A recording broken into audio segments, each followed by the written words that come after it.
আজকে আমি আপনাদের জন্য নিয়ে এসেছি সুজি দিয়ে বানানো ধোসা। তো চলুন রেসিপিটা দেখে নিই। তো তার জন্য একটা বোলের মধ্যে প্রথমে হাফ কাপ সুজি নিলাম, আর তার জন্য এবারে আমি নিচ্ছি ওই একই কাপের হাফ কাপ চালের গুঁড়ো, আতপ চালের গুঁড়ো নিয়েছি।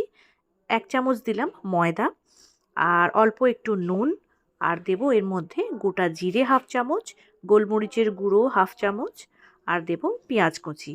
একটা গোটা পেঁয়াজ আমি একদম ছোট ছোট করে টুকরো করে রেখেছিলাম, সেই পেঁয়াজটা এর মধ্যে দিয়ে দিলাম।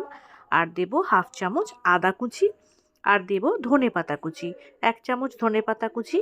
আর কাঁচা লঙ্কাটা আপনার টেস্ট অনুযায়ী আপনি যেমন ঝাল খান তেমনই দেবেন। এবারে টক দই দিতে হবে, আমি 2 চামচ এখানে টক দই দিচ্ছি। টক দই বেশি দেওয়ার দরকার নেই, 2 চামচ দিলেই কিন্তু যথেষ্ট।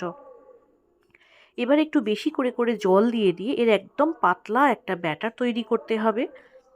প্রথমে অল্প একটু জল দিলাম, 1 কাপ জল দিলাম, দিয়ে এটা আস্তে আস্তে আমি মাখাতে থাকছি। যেহেতু সুজি এবং চালের গুঁড়ো রয়েছে, তো এগুলো জল কিন্তু একটু পাওয়ার সঙ্গে সঙ্গেই ফুলতে আরম্ভ করবে। আর আমাদের যে ব্যাটারটা আজকে লাগবে সেটা একদম জলের মতোই পাতলা হবে, সুতরাং জলের পরিমাণটা এখানে অনেকটা বেশি লাগবে। আর এই যে প্রসেসটা, এটা কিন্তু অন্যান্য যে নর্মাল যে ধোসা হয়, মশলা ধোসা বা পনির ধোসা যাই বলুন না কেন, তার থেকে কিন্তু এর প্রসেসটা একদমই আলাদা, কারণ এর যে ব্যাটারটা একদম পাতলা হয়। দেখেই বুঝতে পারছেন আমি কতটা পরিমাণে জল দিয়ে দিয়ে এটা পাতলা করার চেষ্টা করছি। তো যখনই এটা রান্না করার সময়, ধোসা বানানোর সময় প্রতিবারই কিন্তু ভালো করে এটাকে মিশিয়ে নিতে হবে, কারণ সুজি চালের গুঁড়ো তলায় বসে যেতে পারে। তো সেক্ষেত্রে তলায় কিন্তু ঘনত্বটা বেশি হয়ে যাবে। তো প্রতিবারই কিন্তু এরকম গুলিয়ে নিয়ে নিয়ে করতে হবে। তো আমি কন্টিনিউ এটাকে এরমভাবে মেশাতে থাকছি। 10 মিনিট এটাকে এরকমভাবে রেখে দেব, তাহলে কিন্তু এটা একটু ফুলে যাবে। আর রান্না করার আগে আরও একটু জলের সঙ্গে মিশিয়ে নেব। তো এবারে দেখুন ফ্রাই প্যানে অল্প একটু তেল দিয়ে একদম পাতলা করে 1 হাতার মতো এরম ছড়িয়ে দিয়েছি।